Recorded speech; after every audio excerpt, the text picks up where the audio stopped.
Hello, YouTubers and Buddyfighters. This is Team Draconic Fury. This is Eddie, and today we'll be talking about Bushiroad Springfest that just happened in California last weekend, and where I got top 8 in Buddyfight using my Star Dragon World deck. So it'll be a deck profile. Yeah, so California was really fun. I couldn't decide between Star and Darkness, but I went with Star just because after all the playtesting, I was really confident with it. So I wanted to go there with that and, you know, see how far I can make it. So yeah, this was my deck profile for Star Dragon World.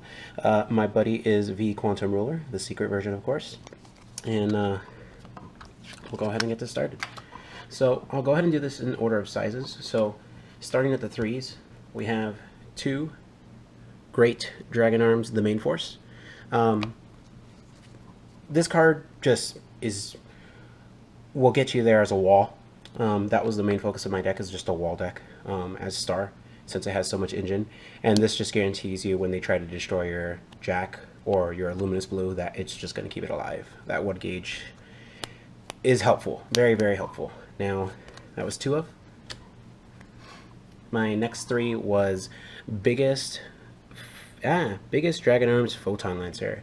This is from the new set. It's the one that gives 2k defense and move if it's in the soul of a Neo Dragon. And yeah, this card was pretty beastly, especially with all the Magic World decks that we saw on the item hate. Being able to put this in the soul of a Jack while losing your weapon or having your weapon bounced still gave you that move ability, which was really important.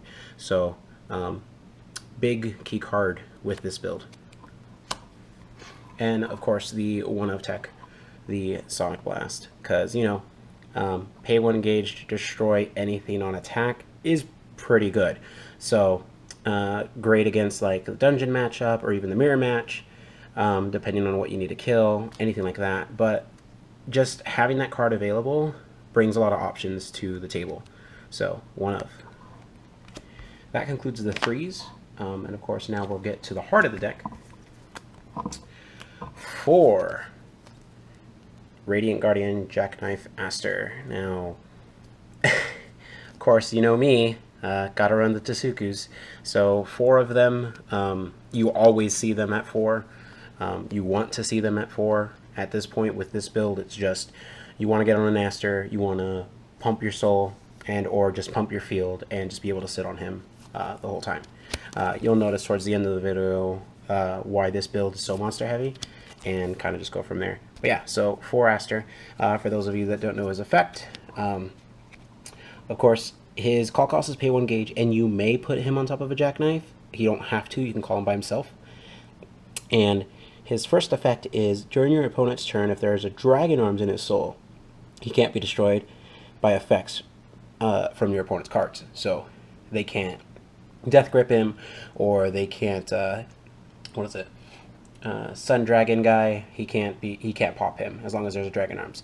Now when it's Aster's turn and he's doing his shenanigans, they can Death Grip him, but that won't matter too much when your soul is like 8.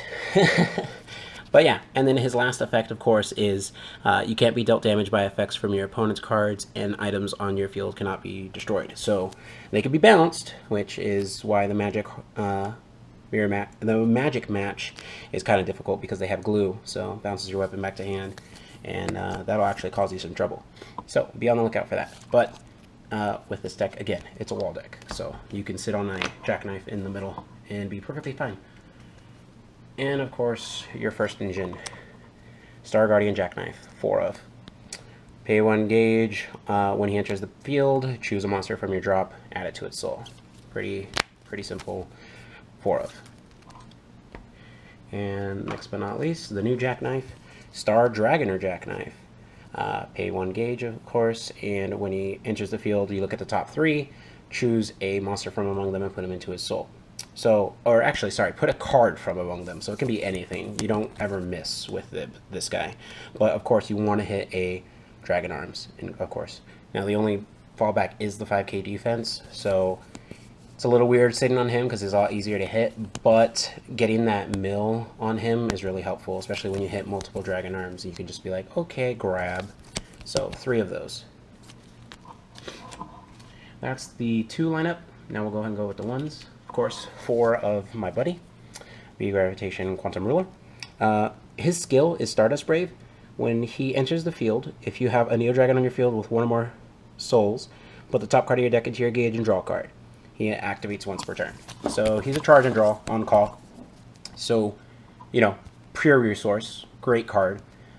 Just note that you can't just play him, put a Dragon Arms in his soul, and play another and activate it, because when he first enters, his skill will activate even if there's no Dragon Arms on the field, so you lose that chance. So, but with this build, you pretty much always have a monster with soul on the field, unless, you know, disadvantages or your opponent having just the right amount of destruction cards. So yeah, 4 Quantums. Apologize for the glare and me being sick. 4 Star Dragoner. I can't say this. Star Dragoner Luminous Blue. The card that makes this deck go choo-choo. This is the engine. Like, this gets those walls up rather quickly. So he is from the new set. He is from Triple D. His skill is he gets 1k power and 1k defense for each soul and cards on your field. So that includes him and Jack. And if for somehow you got soul on your weapon, that'd be included too. And his on-attack skill is when he attacks, you put a monster from your drop zone into the soul of a Neo Dragon on your field, and he has Soul Guard. So he gets big rather quickly. So it also makes them difficult to actually kill him, even though he's the engine they need to get rid of. So most of the time you'll want to put at least 2 or 3 soul into him. That way they actually have to kind of focus him just to get him out of the way. Even though Jack's the real problem, because while Jack's on the field, you pretty much take no damage. So, pretty good. Again, 4 of these. Now you'll see why I decided to make wall deck. I'm playing 4 Dragon Arms Devastator. If he's in the soul of your Neo Dragon, that Neo Dragon gets 2k defense. So 4 of these, that's 8k. 2 of the size 3, that's another 4k. That's a 12k defense buff that you can give to your Jack if you ever hit him. Just hitting 3 of these makes a lot of people really difficult to get over your Jack. So he becomes a 12k.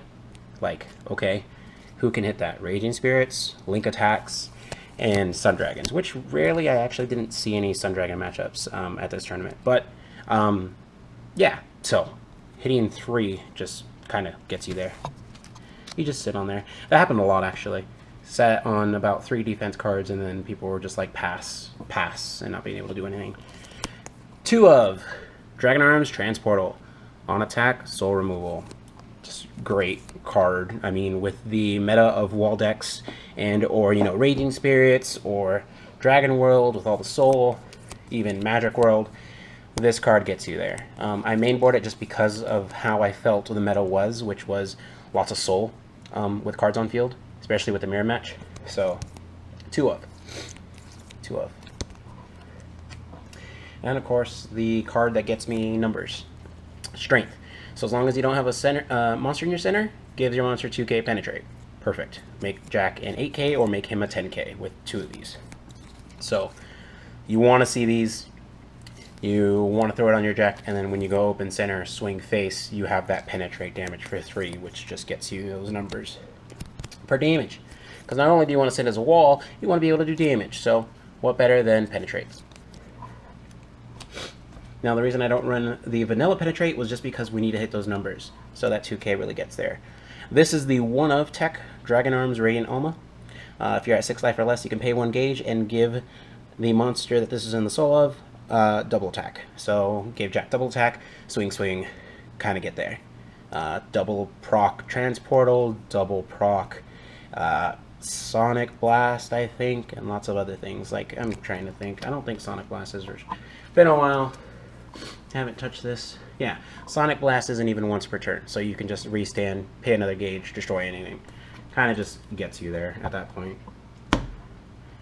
Alright, and then of course the 3 of Garble-Linker. Spell Negate is so good. Spell Negate so good. So if you notice, I only play 3 targetable Dragon Arms in the deck. That's Transportal, and Sonic Blast. So if those are in the soul, my opponent can respond to the attack, and then this is useless. So it depends on what I'm playing against and what I need to see that I'll actually put this in over like Transportal or Sonic Blast, depending on the scenario.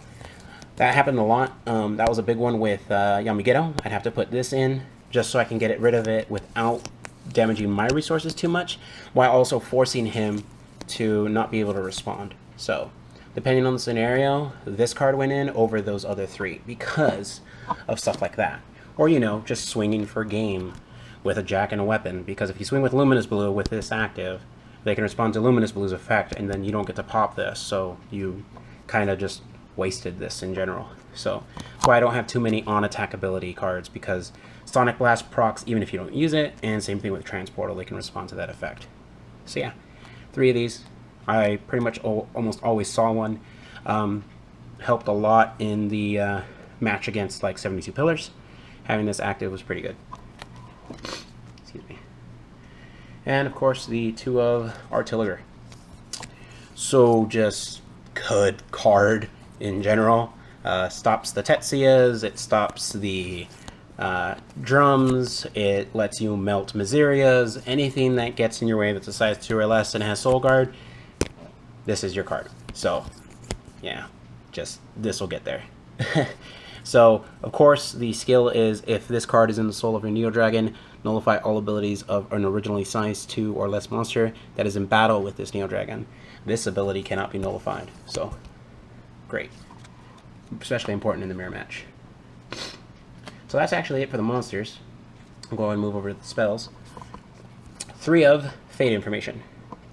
Your good luck card. 4 was too cloggy, 3 was the nice number in this build. So this is, of course, pay 1 gauge, reveal the top 3 cards of your deck, and put up to 1 size 2 or less monster or an item from among them into your hand and put the rest into your drop zone. You cast it once per turn. So with how many monsters there are in this deck, you never miss with this. Like, at all. You always see a monster that you can hit. Or even your item, because, you know, sitting on Jack with no item, you kind of want to move and you kind of want to hit those numbers with that sword. So, 3 of these. And of course the other engine that gets you there on those clutch plays. 3 of Starjack Repair from the new set, Triple D. And the skill is, you may only cast this card if you have a card with Jackknife in its name on your field. So just any Jackknife, doesn't count Luminous Blue because obviously it doesn't have Jackknife in his name. But the skill is, put the top card of your deck into your gauge and put a card from your drop zone into the soul of a Neo Dragon on your field. You can cast it once per turn. Again, a card. Any card. So even if you whiff and you don't have Dragon Arms, you can just put a Soul and an Aster just to have that card, even if it's not a Dragon Arms, because you're just going to pitch that card instead. So, 3 of. Pretty much what Luminous Blue does, but during your turn, and it gets you a gauge. So you can set up plays like putting Garbolinker in and then setting it up so you can actually do the counterspell by having the gauge. Excuse me. And the 2 of Tech. 2 Barracle Barrette main board. Counter, destroy defense 3k or less monster on your opponent's field. So hits Champion Asmodai, hits Super Duplicate Asmodai, hits Negerval's, Abigail, hits Tetsuyas, hits anything with a small defense, and it matters. Because, yeah, you need to be able to kill those kind of things. Or, you know, even in the mirror match, kill the Luminous Blue. That kind of stuff will matter, depending on what the scenario is. But seeing 2 of these main board helped me a lot. Because more than likely, there's always a monster I can hit with this. I didn't want to play too many main board, just because I had a good enough establishment with the wall that I was able to just see this as a 2 of and be okay with that. Now, of course, I run 2 more inside for the mirror matches, not the mirror matches, the matches where I needed to see 4 of these. Stuff like Negerval's on the field, or stuff like Dungeon where I needed to get rid of those Tetsuyas. Like 4 of these just needed to be in there, just so I can guarantee not only that I could set up wall, but without being pressured too hard. And last but not least, 4 weapon. 4 Radiant Saber Providence. Pay 1 gauge, all monsters with Jackknife in its name on your field have move. So this gives your Jackknife's move. And then of course, he gets 1k power for each card in the soul of cards on your field. So that includes Luminous Blue and your Jack sitting on the field with like 8 soul. This becomes 8k buff, so it's a 12k beater. So get in there. Hits numbers, makes it so you can hit other walls and gives your jackknife move. Like, that's just, it's great. And that's actually the main deck. So, what have you noticed so far? There's 0 shields. No shields whatsoever. It's just purely monsters and 8 spells with 4 weapon. So, how did this do so well? Well, once you establish a wall with jackknife, and you kind of can just sit on there because you have either numbers or you're able to just stack the soul to the point where they can't do anything. It's pretty much what happened with the tournament, is I was just able to stack soul or get those numbers up where they couldn't do anything, or even just establish a hand and just kind of slowly build the soul, or even just let them kill the jackknife, play another one, let them kill the jackknife, play another one, and slowly build up the ability to just make a huge field and not let them do anything about it. Now, sideboard. Well, I told you I didn't run any shields in main board, but of course I have to run them in sideboard because, you know, Shadow Dive. That isn't too helpful against a wall deck where they play, you know, close center on opponent's turn. So, of course, 4 Proto Barrier, because you can only cast it when you're being attacked. So Shadow Dive, this is your way to answer that. So if we played against a dungeon that ran Shidos, or you played against katanas that had Shadow Dive, anything like that, these would go in. And just like I talked about earlier, the other 2 Barracle Barrette, where you want to see them against those matches where you need to kill those bodies. Dagger Balls, Tetsuyas, etc. A second Sonic Blast. Reason I run this: Blue Sky Knights, get rid of those green songs. Dungeon, get rid of the weapons. Hero, get rid of their ride. Like, lots of targets that this can hit. Just seeing a second one makes those numbers so much better by being able to get rid of your opponent's resources. A second Alma. Now, this was an interesting choice. I actually put it in a lot against various matchups. The main one was trying to use this against Magic, just so I could get that second attack in almost all the time. Just because they have stuff like, let me think. Well, Wizards has the reset, so I need to be able to push for game. Shadow Shades can also build a wall. That's also like the deck's more difficult matchups is Shadow Shades. So that's actually what I lost to. Great player, by the way. But yeah, this would help me set up like double Transportal or something like double Sonic Blast. I only saw that once in the whole tournament where I was able to do like double Transportal, double Sonic Blast. And of course it wasn't against the Magic World. It's just I just see this card, even though I put the second one in. The other one of Transportal, putting this to 3 against stuff like Shadow Shades, Raging Spirits, or anything that has a heavy soul base, so the mirror match as well. This just goes in and gets rid of all that soul. You want to see this card against anything with heavy soul. So I played a third one in sideboard in case I ever ran into that match where I really needed it. And of course, the one of Winchester. Now, you don't need the item hate in Star just because you have Sonic Blast. The reason I ran this was just to put pressure against Hero if I ever played against the Hero matchup, which I didn't for whatever reason. I can always just sit on this or Sonic Blast and without having to use the gauge resource, get rid of it. So, very nice. Since Hero has Penetrate and a couple other things, or, you know, they have Spell Negate. So, even though I don't run too much of spells, as we saw, this is the destroy a weapon on your Neo Dragon dealing damage if you're at 6 life or less. So, or sorry. Oh wait, right, there's no life restriction on this. So when the Neo Dragon deals damage to my opponent, I can destroy an item on my opponent's field. Forgot about that. I only ever played this actually, what, once in my build, I think? Because I didn't see the dungeon matchup, I didn't see the hero matchup.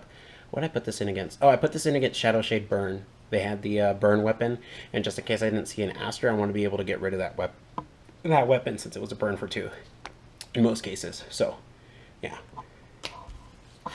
So yeah, that's the deck list. That's the sideboard. I got 8th place at a tournament of 101 entries, top 8. And my 2 losses were against Shadow Shades and Black Dragons. The Black Dragon player like pretty much always saw a Gale Destruction whenever I try to call Jack. So game 1, I think he saw 3, and then game 2, he saw the 4th one as well. So I pretty much never got a jack on the field, and he just saw his destruction spells every time. So it was really disheartening of a match. But besides that, I believe everything else was a 2-0. Let's see here.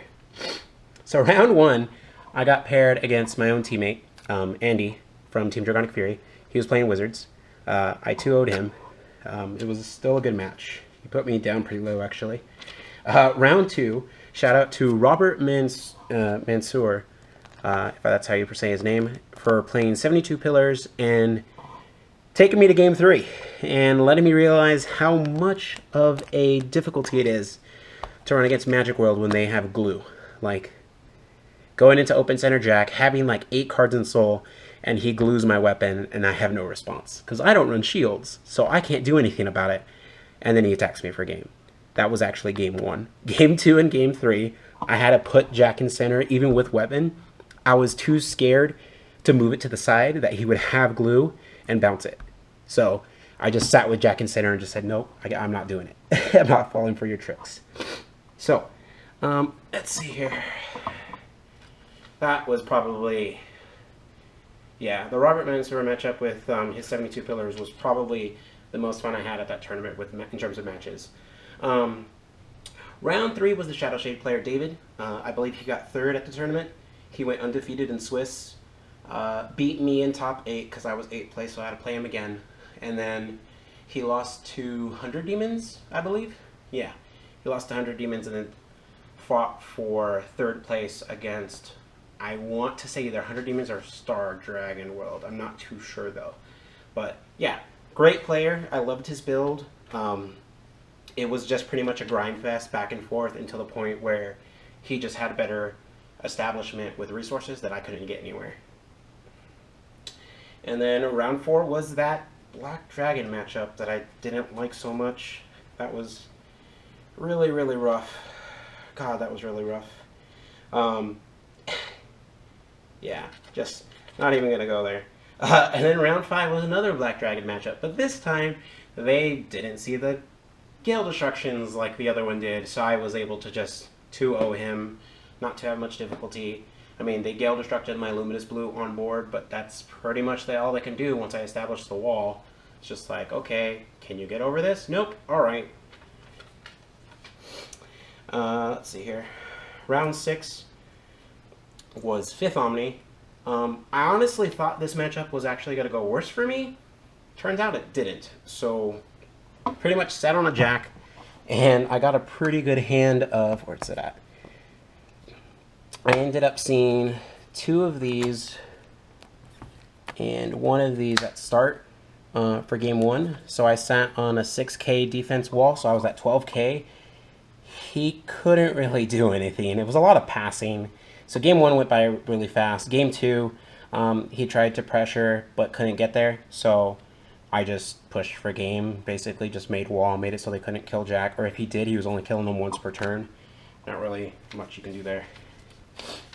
And round 7 was against my own teammate, Josh. Josh Mayers, Yoshi, whichever he wants to go by. This was a match that I hadn't play tested against, and it was 100 Demons, Oyami Ghetto. I had play tested him before with the other builds I had for Star, but not this build. It actually went smoothly. Only reason is because I actually saw what I needed to see, and not to mention going first with this kind of deck where I can establish a wall when he has that new Death Grip, where he has to have 3 monsters in drop. Me being able to establish my wall before he can actually set up his Yamigeto just gave me an advantage. So that was that. Then, of course, cut to top 8. I made it as 8th place. I was super happy. I know my record was X2, but there was a lot of X2s, and I had, I guess, the better luck of the draw. Especially with my main loss being the Shadow Shade player who went undefeated in Swiss. Just going through and getting to top 8 felt great. I wasn't honestly expecting it because of the X2 record. I was expecting more X1s, but with the amount of players and the way the rounds went, we saw, I think, 1 or 2 X2 players in top 8. think 7th and 8th were both X2, and the rest were X1. So, yeah. I'm glad I made it. I mean, don't get me wrong. I appreciate it, and I'm glad I got the experience to make it to top 8 in Buddyfight. This is the second time I've topped. The first time was back during the first event last year, so Springfest 2015 with Danger. I'm sure you guys saw the video. If not, it's somewhere on our channel where I played Armor Knight, Cerberus, Ace, Buddy Rares, 5 of them as Buddy, without the Armor Knight Ace support, because the Buddy Rare had come out before the support. Like, you know, the good old days. But yeah, Star Dragon World. Top 8. I had a good time. I did lose the top 8 matchup against David again. It was the same thing. He was able to establish wall faster than me, and he was able to just keep getting his Terry on board, since that was the main card he was using as his buddy, was Terry. So he'd established Terry, I'd established Aster, and it'd either get to the point where he begoned my Aster game 2, or he would be able to just glue and malicious selector my resources like Luminous Blue or my weapon, and then I just wasn't able to do much. So, but I had a good time. I got top 8. I'm happy with it. I'll probably make more changes to the deck, obviously, with more support coming out. But for now, I'll probably just run this build just because I enjoyed making those silly wall numbers where no one could do anything. So it was pretty fun. This is Team Draconic Fury signing out. I appreciate you guys watching. You guys have a good day.